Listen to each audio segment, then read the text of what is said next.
Hello there my fellow holotable heroes, let's play some Star Wars Galaxy of Heroes.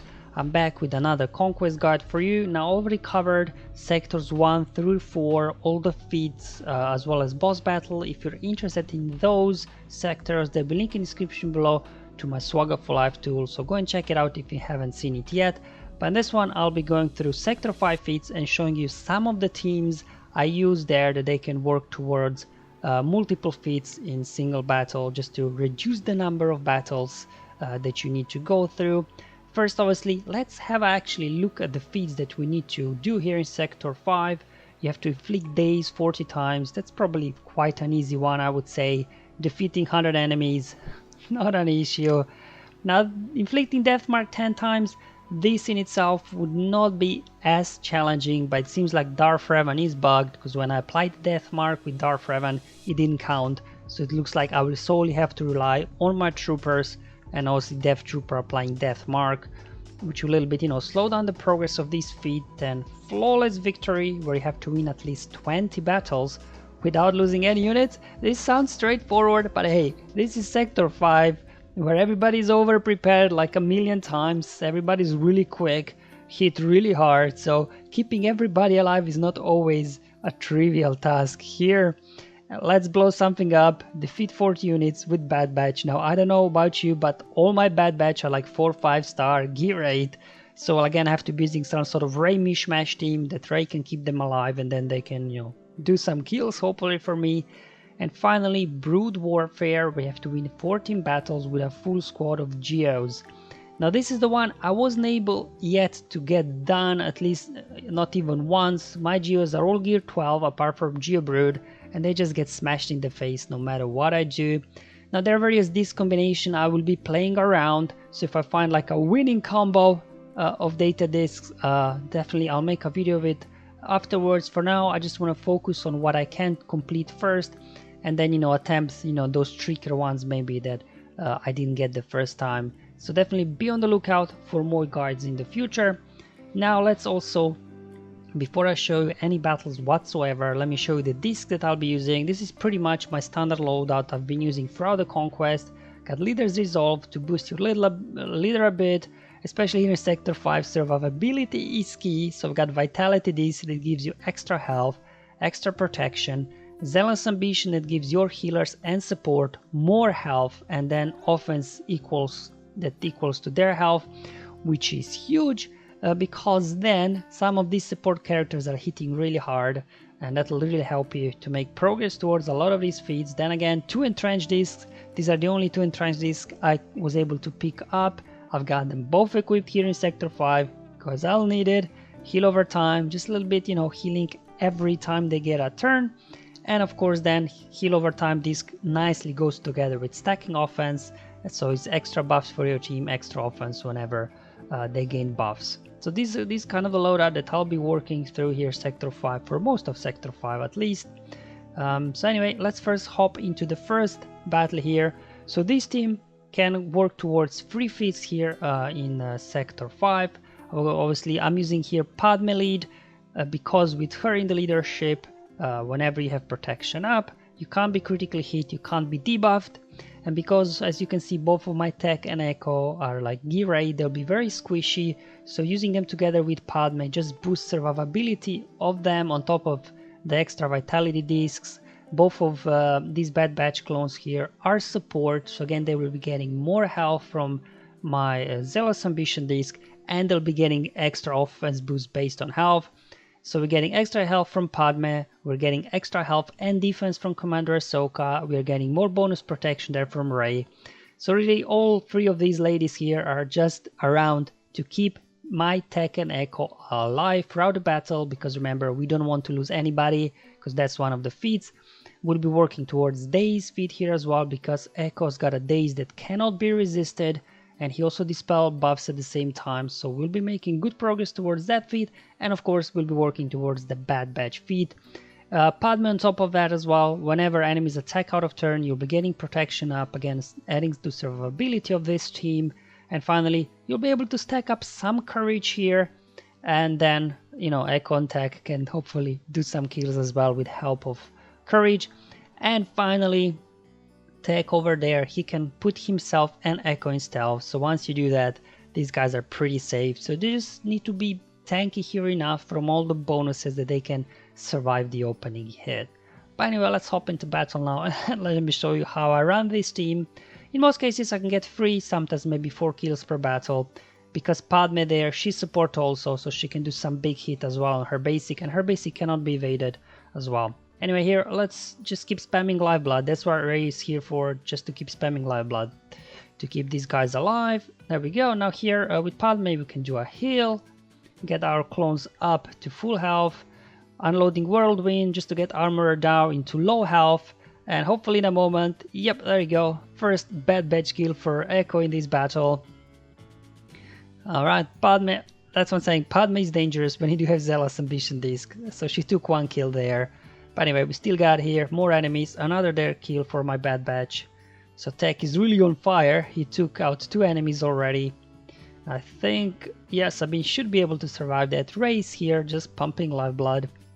And Commander Ahsoka Tano's there just for extra defense and health and things like that. There we go, now I can hide both Echo and Tech into stealth, so they're safe from, you know, anything else that's not an AoE. Alright, stack up more. Here Courage, hopefully in a moment. Let's swap Turn Meter there over with Tech, and hopefully Tech can get another kill. Perfect. So already 3 kills in this battle for my Bad Batch. Another one from Padme though. Okay, here we go, and another one. So there you go, I got 4 kills here with Bad Batch in this battle. So this is pretty much my go-to team with my Gear 8 Echo and Tech. And you know, they get the job done versus some of these weaker enemies as shown here.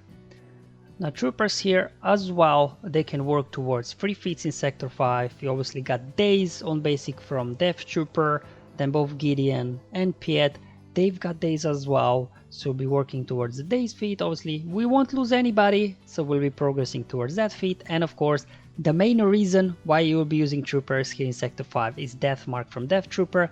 But first you have to take somebody out and then you can go ahead and apply it.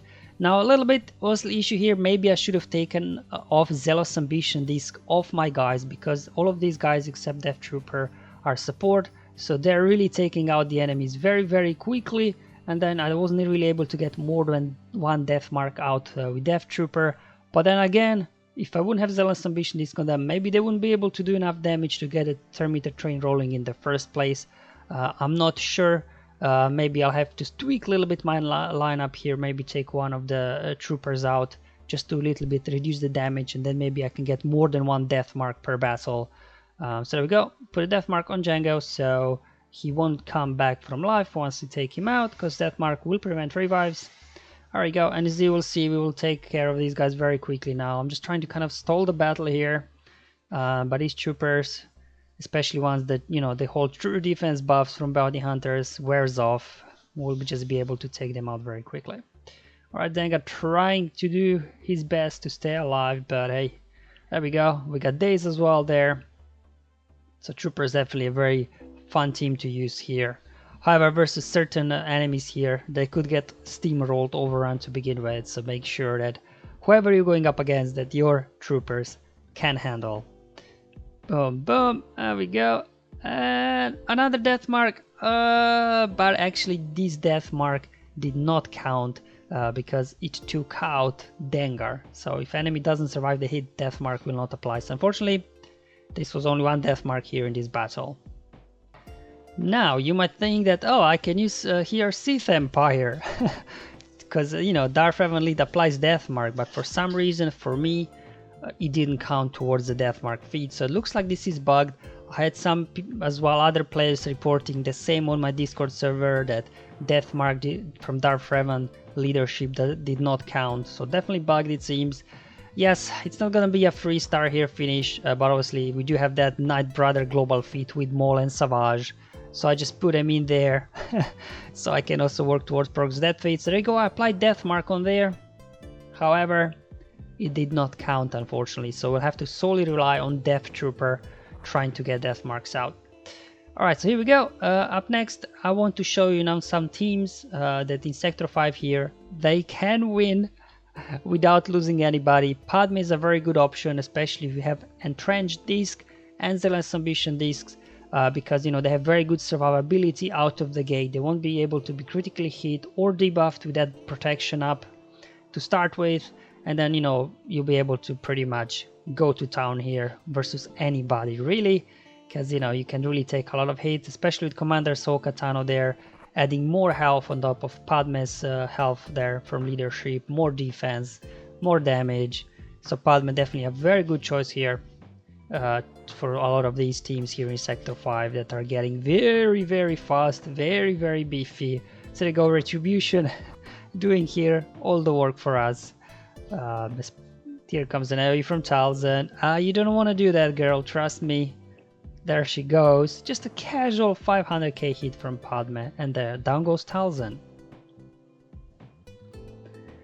So another team here in Sector 5 that I found good success with without losing anybody. Again, is CLS here with the Terminator trade. So even against some of these fast teams, you can get out of the gate just because of the whole Terminator train when Han shoot first. But yeah, these Phoenix teams are annoying. They're rebels, so they have the rebel modifier. Every time they critically hit you, right, they'll attack again and again and again. So sometimes can get tricky. And then here, as long as Kanan's alive, every time you apply debuffs on them, they will recover health. So it took a while that I stacked up offense from my disc that I was actually able to finally take out Kanan. But anyway, we'll get there. So you go, he's better staying alive. Come on. AoE there. Trying to stay off from Kanan until I get a big hit in. Come on, there we go. And finally was able to one-shot him. And there you go, guys. These are some of the teams here that I was using in Sector 5 to start progressing towards all these feats. So this is now after playing through, all the Sector 5 as well as the mini boss and final boss battles. Again, I did 3 refreshes here, and this is what I ended up with. There you go. I did 15 battles without losing any units. So this one's kind of almost there, really. The Daze one was pretty straightforward to complete. Bad Batch as well. I'm quite happy here with the progress. I got 13 kills already with Bad Batch. So just maybe a few more attempts there. Now obviously the Deathmark, that's the one that probably I'm a little bit more concerned about, because Darth Revan Deathmark does not count, it seems. Let me know in the comments below, are you experiencing the same with Darth Revan, that it does not count towards marked feat or not? And then obviously finally the G1, that's the one I will leave absolute to the last, because I don't think I will really need it to get max rewards, because there is like a 30 key card wiggle room, I think.